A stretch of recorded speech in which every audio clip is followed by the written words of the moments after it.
Momen pas Pampres panik saat Desta tinju perut Kaesang di depan Presiden Jokowi.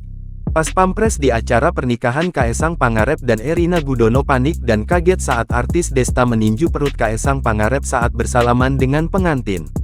Momen tersebut terjadi saat Desta bersama rekan artisnya seperti Raffi Ahmad, Nagita Slavina dan Irfan Hakim memberikan selamat kepada mempelai Kaesang Pangarep Erina Gudono di Royal Ambar Rukmo, Sleman pada Sabtu, tanggal 10 Desember tahun 2022.